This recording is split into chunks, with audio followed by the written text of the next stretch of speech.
El primer panelista va a ser el profesor José Mario Cano San Pedro.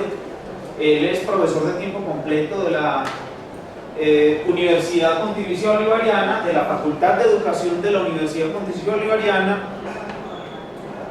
Ha trabajado en el área de español, en lenguas, y el profesor lo va a dejar que él mismo presente su perspectiva. Bueno, muy buenas tardes.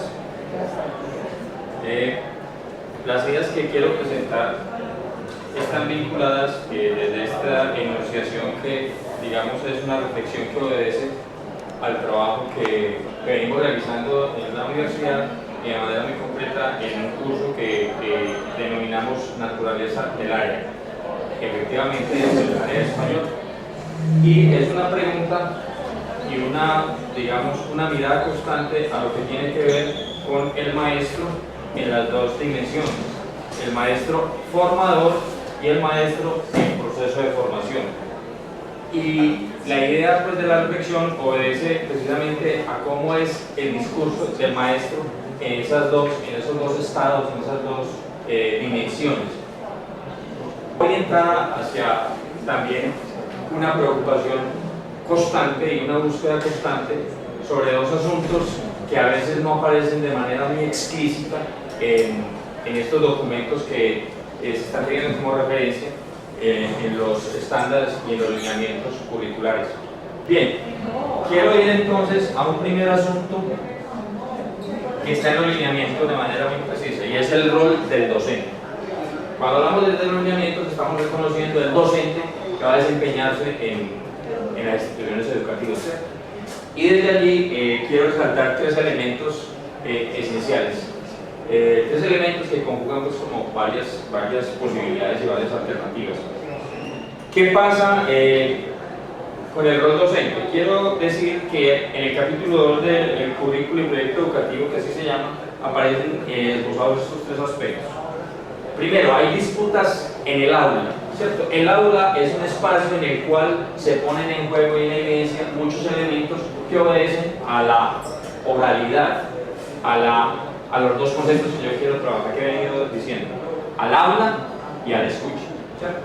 El habla del maestro, el habla del estudiante y la escucha del maestro y la escucha del profesor. Lo segundo, ¿qué ocurre en ese ejercicio del aula de clase? ¿Cierto? Que hay un intercambio que obedece precisamente a todos los elementos culturales que llevan los estudiantes y que carga consigo el profesor. En esa medida, vuelvo a hablar de esa relación. El habla es un asunto atribuido al maestro y la escucha es un asunto atribuido al estudiante. Pero resulta que en medio de todos los discursos y en medio de todos los silencios de quienes escuchan, hay unas cargas, hay unos asuntos que tienen que ver con toda la formación que cada uno ha tenido a lo largo de su vida. Y lo tercero, pues efectivamente el docente como un jalonador que tiene que orientar todos los discursos del aula precisamente hacia esa doble disposición, el de hablar y el de escuchar. Entonces yo creo que por eso el título inclusive me sirvió para el ejercicio, porque obedece a eso. Cómo jugarle a las dos cosas cuando efectivamente yo formo desde la actitud que tengo entre los estudiantes. ¿Sí? Y me parece que allí es donde hay que hacer fuerza desde todas estas teorías y todos estos elementos, podríamos decir, que se jalonan desde el ministerio, desde los lineamientos, desde los estándares, para que haya una reflexión, me parece a mí, puntual en torno a este asunto de pensar el habla y la escucha, al igual que se piensa la lectura y la escritura. ¿Cierto? Los ejes en los cuales aparecen también referidos con mucha fuerza la lectura y la escritura. Ahí es donde más fuerza se ve en este ámbito. La lectura y la escritura están privilegiados en los 5 ejes. Y cuando uno se detiene en el habla y en la escucha, uno dice, bueno, ¿qué pasa aquí con este asunto, con este proceso, con estos procesos, con este ejercicio con los muchachos? Y entonces uno a veces hace la reflexión de el discurso del maestro y la escucha del maestro tienen que servir para que haya una retroalimentación, haya una puesta en escena, un juego diferente en relación precisamente con estas dos habilidades. El maestro se fundamenta en el habla. ¿Dónde queda la escucha? Y este es un asunto que me parece que es continuidad, ¿cierto? Que el problema de lectura, de la mala lectura, de la mala comprensión que a veces encontramos en nuestros estudiantes, es un problema de escucha. Si yo estoy escuchando este libro, tengo dificultades para escuchar este libro, pero para escucharla a ella también. Como la disposición, lo que les decía ahora, es que leer y escuchar tienen una exigencia enorme, y es que abandonarse completamente, ahí uno no cuenta, sino que está concentrado en el otro, en el libro, en la persona que está hablando, en la discusión que se está generando, pero precisamente desde la disposición, desde la manera como uno está escuchando. Y finalmente es una pregunta: si la habilidad lingüística más difícil de desarrollar es la escucha. Esas son las ideas que quería compartirles, que es la idea pues como de dejar abierta la discusión sobre el discurso, sobre la oralidad, sobre el habla y sobre la escucha, que son dos elementos, vuelvo a decirlo, que requieren pues como mayor presencia en los estándares y en los lineamientos. Primero que todo, mi compañero Richard me presenta como la Universidad San Buenaventura. Yo trabajo allí, sin embargo, soy maestra de escuela, vengo de la institución educativa Adelaida Correa Estrada. Esa está ubicada en el municipio de Sabaneta, es una de las instituciones más antiguas de Sabaneta, tiene 146 años. ¿Qué vengo a contarles hoy? Parte de lo que he venido haciendo, lo que he venido reflexionando. Creo que una de las tareas del maestro es la reflexión que hace, no solo de su práctica, sino del asunto de la escuela y la educación. Yo he venido trabajando un asunto que tiene que ver con la emergencia de subjetividades políticas en la escuela. Y esas subjetividades políticas un poco enmarcadas en el asunto, esas subjetividades políticas no solo de las interacciones que se generan entre estudiantes, sino entre estudiantes y maestros, y a partir de esas relaciones que aparecen, que acontecen, ¿cierto? Pero también esas otras subjetividades que se construyen a la luz de un sistema al que nosotros pertenecemos, de un sistema del cual hacemos parte. Desde allí la subjetividad yo la he venido entendiendo, pues claro, a la luz de algunos autores que nos han servido siempre de cabecera. Es como ese traje, ese vestido transparente que todos nos colocamos y nadie se puede quitar, así quiera aparecer en distintos escenarios de distintas maneras. Yo entiendo la subjetividad como eso que hace parte de lo que yo soy, ¿cierto? Por dentro y por fuera, que se empieza a configurar, y eso que hace parte de lo que yo soy, que contiene mi historia, mi identidad, mi cultura, mi contexto, eso que yo no puedo apartar de mí, y que cuando me expongo, como lo estoy haciendo, traigo conmigo todo eso, pero que es un traje tan transparente que diario lo llevo puesto, pero que yo me acomodo cualquier otro traje de los que aparecen comercialmente, ¿sí? Entonces lo de la mariposa es un poco el asunto de la transformación y de ese ir siendo. Lineamientos y estándares frente a lo que yo vengo haciendo en la escuela.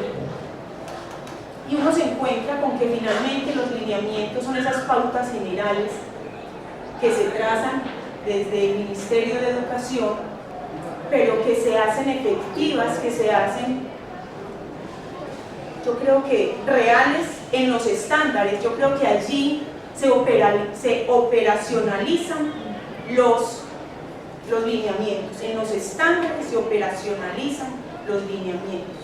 ¿Y cómo somos de expertos nosotros los maestros para construir mallas curriculares, tratando de recoger esas directrices generales y llevarlas a unas mallas que trazan un camino y que en el fondo tienen una intención de construcción también de subjetividades? Porque no es que cada uno de nosotros construye distintas subjetividades. Claro, nosotros nos estamos mediando por unos lineamientos que tienen una intención. Cuando yo estuve haciendo lectura de los lineamientos, yo sí me preguntaba, pero ¿cuál es la intención que tienen los lineamientos? Hoy nos acontece un mundo caótico. La escuela es esa microsociedad porosa a la que llega absolutamente todo. Si queremos entender la sociedad, tendríamos que situarnos en la escuela, con palabras de Rodrigo Sandoval, haciendo etnografía en la escuela. Retornando entonces a qué le aportan los lineamientos y los estándares a eso que vengo trabajando. Ahí hay un asunto por la pregunta de la escuela y de la educación. Es que venimos, que le toca preguntarse a la escuela y a la educación frente a ese caos social manifiesto en cada uno de nuestros estudiantes. Nuestros estudiantes llegan sin comer porque son producto de familias desempleadas. Nuestros estudiantes actúan con violencia porque son productos de unas injusticias sociales. Es decir, ese es el reflejo. La escuela es el reflejo de la sociedad y la escuela, cómo la escuela y la educación tendrían que preguntarse allí. Y la educación no solo como responsabilidad de nosotros, sino como un asunto de corresponsabilidad. Cuando yo estuve en esa lectura de lineamientos y estándares frente a esto, entonces uno se pregunta varias cosas. El tiempo, los lineamientos curriculares están desde 1998. Los estándares desde 2003 exactamente. Ahí hay un tiempo y una trayectoria y eso aún no garantiza el que los maestros hayamos abordado los lineamientos y los estándares. Sí es cierto que somos expertos en hacer mallas curriculares y en operacionalizar esos lineamientos generales, también es cierto que nos falta todavía indagar por cada uno de esos elementos esenciales que hay en esos lineamientos.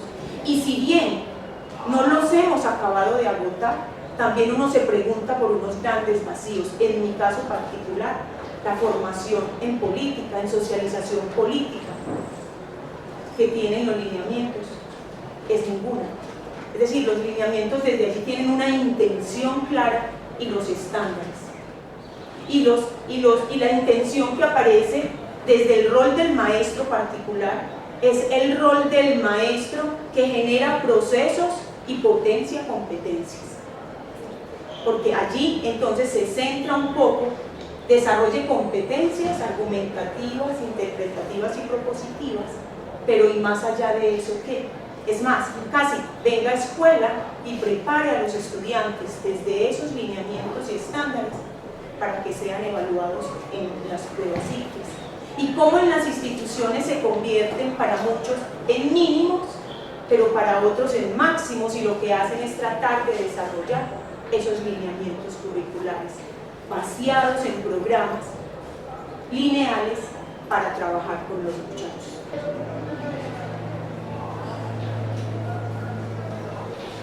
Qué rico yo haberles podido traer entrevistas de lo que piensan los estudiantes de la escuela, y creo que eso nos compete a los maestros. La escuela es el contexto que le compete al maestro, y si bien el maestro no es el único capaz de hacer allí, el maestro sí tiene que tomar decisiones en la escuela, y la primera decisión que debe tomar es cómo asumo este asunto de la escuela y qué significa para mí como maestro el asunto educativo, porque desde esa posición que asume el maestro, esa será la dinámica y la lógica de todo su ejercicio docente. Los estudiantes no quieren ir a la escuela, los estudiantes van obligados a la escuela. El compañero que me antecedió decía ahora algo que se une perfectamente con lo que decía el profesor Rubén Darío Hurtado en el nodo pasado hace un mes, frente a la ausencia de la oralidad en los lineamientos curriculares. Es que se habla mucho de la lectura y la escritura, sin embargo de la oralidad también en los lineamientos se habla poco. Y hoy se completan esas 4 habilidades del lenguaje cuando el compañero habla de la ausencia de la escucha. Y cuánto hoy se necesita en la escuela el ser escuchado. Y es que en la construcción de subjetividades políticas, si yo no escucho al otro, no va a haber posibilidad de interacción entre el maestro y el estudiante. Y también quería haberles mostrado, compañeros y compañeras, las relaciones que circulan en el contexto escolar, las relaciones que circulan en el aula de clase, donde la posición misma ya está invitando a un tipo de discurso y a un tipo de participación por usted. Es que yo le cedo la palabra, es que en la escuela ese estar al lado del otro todavía no es posible, porque como maestros tenemos algunos temores, diría yo, para que el otro converse con el otro y se toque con el otro, porque en la escuela está prohibido. Entonces la misma posición ya nos están invitando a un asunto de subjetividad.